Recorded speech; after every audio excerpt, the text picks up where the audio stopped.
Hello, you're watching Insider, only on ILTV. I'm Gabrielle Weiniger. This week, we discuss the latest developments and concerns over anti-Semitism in the United States. United States Republicans have removed Congresswoman Ilhan Omar from the House Foreign Affairs Committee over her past criticism of Israel. In a 218 to 211 vote along party lines, the House has passed a resolution to strip Omar, a former refugee from Somalia and one of two Muslim women in Congress, of her committee assignment. Republican lawmakers arguing that Omar engaged in anti-Semitic and anti-Israel rhetoric that disqualifies her from serving on that foreign policy panel. Take a listen.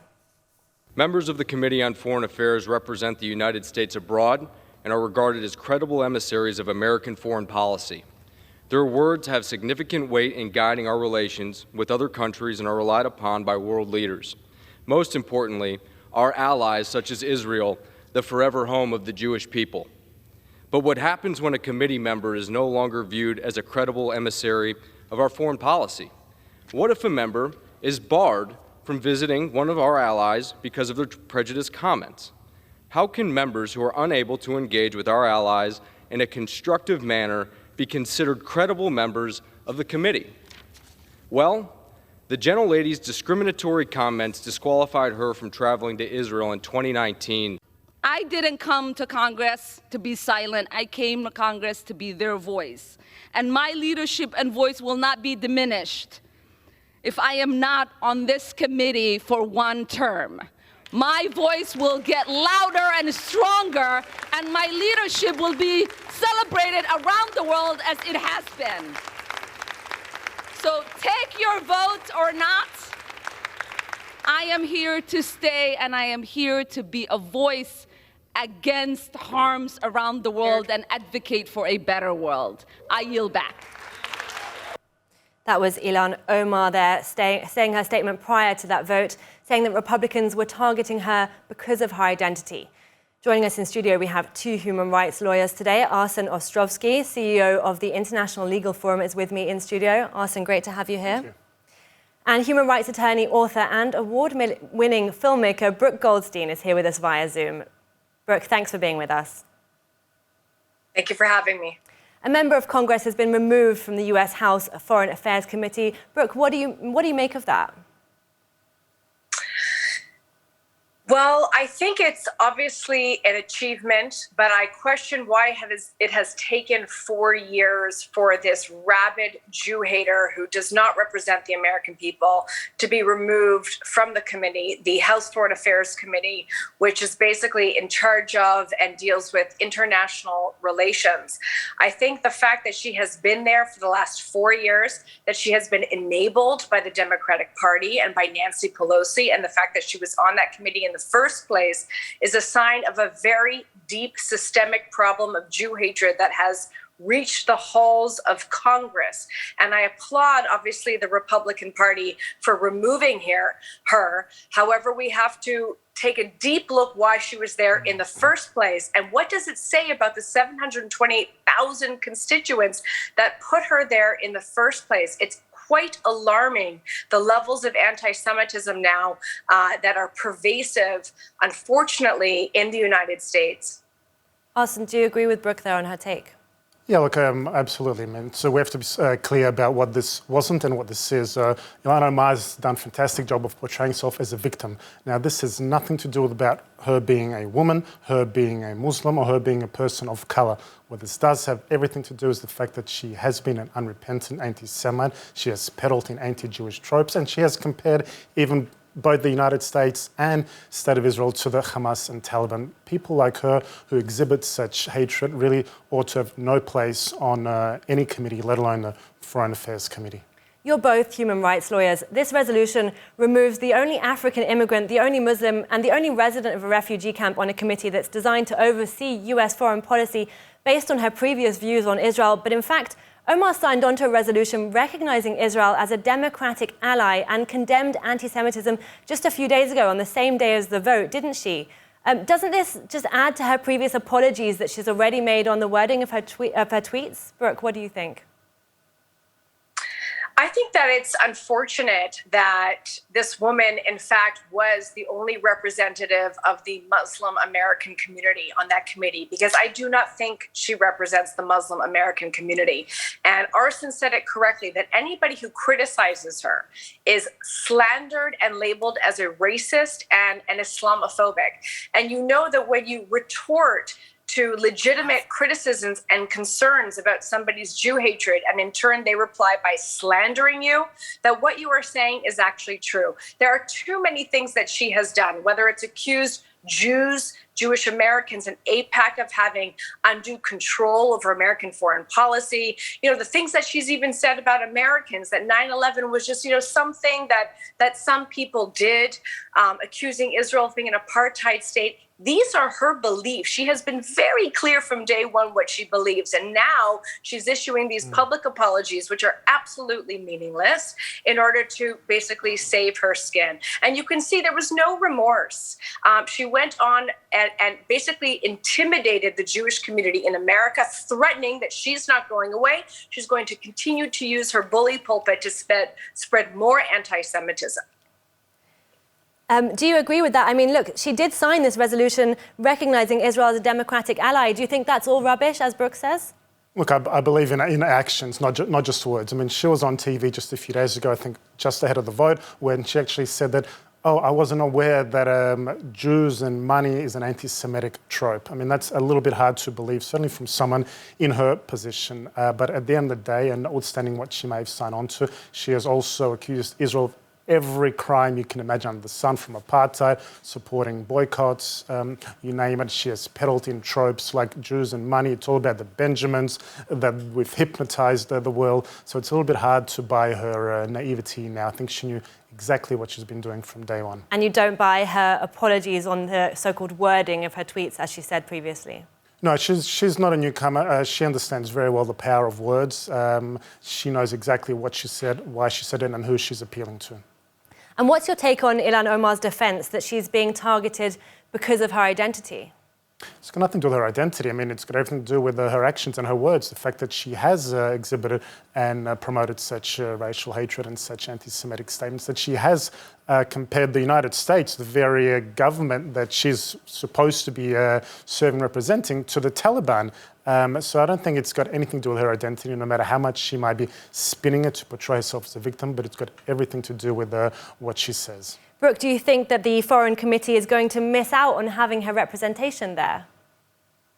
No, I think it was actually a national security threat to have her there in the first place. And her whole claim that this is about her identity, this is about the Jewish identity, the identity of the Jewish community as a minority community in the United States that's deserved equal protection. And her continued projection of her hatred of a foreign country thousands of miles away onto the Jewish American community. And frankly, where is the full repudiation of this woman and her words by the Democratic Party, who has enabled her for the last 4 years? Why has it taken a Republican majority to remove Ilhan Omar from the House Foreign Affairs Committee? That is the real question we should be asking right now. Not being on the defense because she's decided to go off and slander everybody as a racist, Islamophobic, misogynist who has legitimate criticisms about her words and her policies.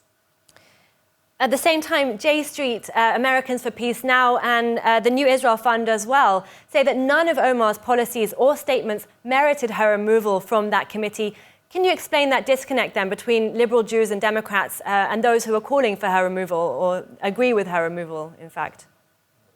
Those groups are not liberal Jews. Those groups have been established specifically just to delegitimize and demonize and apply double standards to Israel. And you see groups like this pop up on campuses throughout the United States. You have groups that are targeting Jewish American students. They're working with administrations. They're engaged in unlawful discrimination against Jewish American students.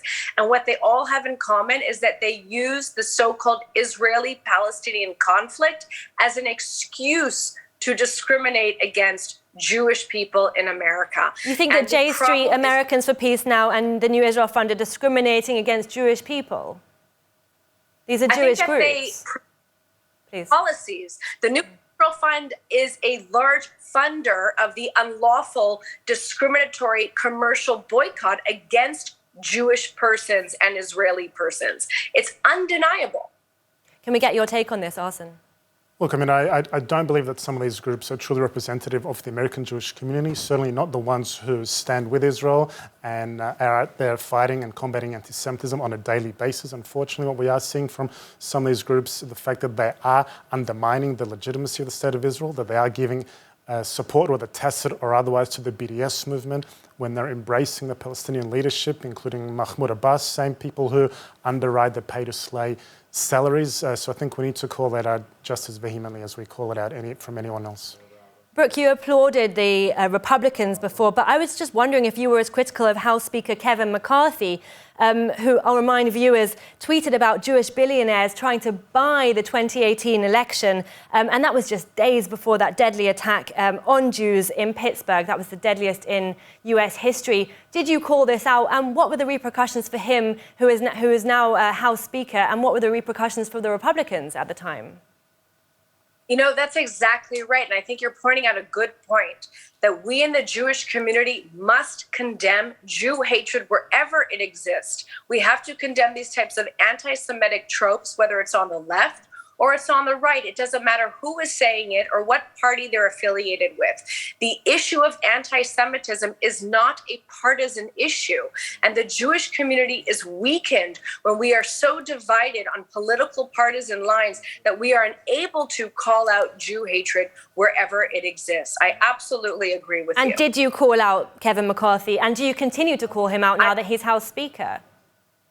I call out anybody who makes statements that are tropes that are anti-Semitic. I don't believe I made that tweet because I was unaware of it. We've been in a hurricane for the last 3 days here in Israel, but I absolutely will use this platform right now to condemn any type of anti-Semitic tropes and blood libels that are spewed by people with a bully pulpit, whether it's from left or from the right.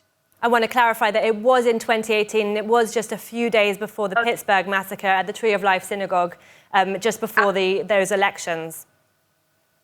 I condemn such statements, absolutely. But here's the thing. You know, we're putting ourselves on these panels and we're giving ourselves these condemnation tests. Is this, where we've gotten, that all we're doing is condemning? We have to mobilize as a Jewish community and unify as a Jewish community beyond political partisan lines and demand that there's absolute accountability for whomever is engaged in this type of behavior. What do you think, Arsen? Do you think we should call for the removal of the House Speaker, of McCarthy?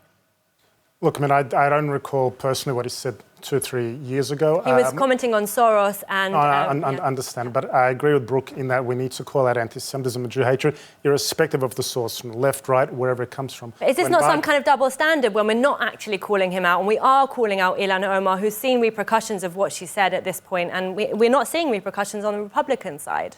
We are seeing, look, I agree in the sense that we are seeing double standards. And regrettably, this is politics, and this is politics in a hyper-partisan world. We saw that with the previous administration, the previous House as well. When they removed certain politicians, we're seeing that now as well. We're seeing these kind of revenge tactics. When Marjorie Taylor Greene was appointed, I spoke out against that as well, because I don't think there should be space for people like her as well, because I don't see any difference in the kind of racial hatred which they seek to exploit. But again, we do need to be equally vigilant against anti-Semitism, irrespective of the source, whether it's the left, the right, wherever it comes from. As Brooke said, it's not a partisan issue here, anti-Semitism, but does the Republican Party have an anti-Semitism problem, or is it just the Democrats?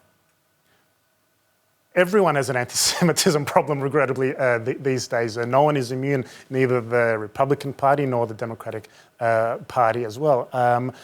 I do believe, and perhaps the vote on Ilhan Omar was telling, when I think the entire Democratic party essentially voted in her favour, and I think that was also quite disturbing. I don't think we necessarily saw that when it came from the Republican side, and when we are looking at anti-Semites, I think it's also just as important to look at not only those that are committing the act of anti-Semitism, but those that are enabling them and those that are refusing to speak out, even as President Biden said only a few weeks ago during the White House Hanukkah party that silence in the face of anti-Semitism is complicity. So then do you condemn J Street and Americans for Peace Now and the New Israel Fund for not supporting her removal from the committee? I think they grossly erred in not only not supporting her removal, but they actually mobilised their forces to support her. But again, they've also openly supporting, people like Mahmoud Abbas, the same Mahmoud Abbas that's signing on pay-to-slay salaries. So I think that is equally telling. What would you say, Brooke? Do the Republicans have an anti-Semitism problem? I would agree with Arsen that anti-Semitism is a systemic problem, and it is the type of cancerous disease that has metastasized and infects all elements of society. I just want to clarify, though, in 2018, you said McCarthy posted a tweet, and he said that George Soros, Tom Steyer, Michael Bloomberg were trying to buy the midterm elections. Did he mention in his tweet that they were Jewish? Did he mention Jewish people in his tweet? He didn't, but nor did Ilhan Omar when she talked about the Benjamins. It's right, but that is an anti-Semitic trope, and she was referring to AIPAC, which is a Jewish lobby group. So I think that things have to be looked at on a case-by-case basis. There's also, by the way, room, and I was just actually reading Barry Weiss's book last night. There is room, as you mentioned, for repentance. And Ilhan Omar, you said she has tried, I don't know if she's apologized for her wording, and I have no problem with people who apologize, with people who have made mistakes or written tweets and then come later and say, well, you know what, that could have been taken a different way. So I welcome Ilhan Omar to come round to the Jewish community and to learn from us why we are so offended by what she is saying. And I welcome any type of repentance. But we're seeing that on screen now. She's saying anti-Semitism is real, and I'm grateful for Jewish allies and colleagues who are educating me on the painful history of anti-Semitic tropes. And she says at the top, listening and learning, just like you said, that she's been listening and it's important to listen. And she did sign that resolution recognizing Israel, which is, I think, a big move for someone who is allegedly anti-Semitic. I think we're setting a threshold bar incredibly low when merely recognizing Israel in that sense is a cause for celebration. Yeah.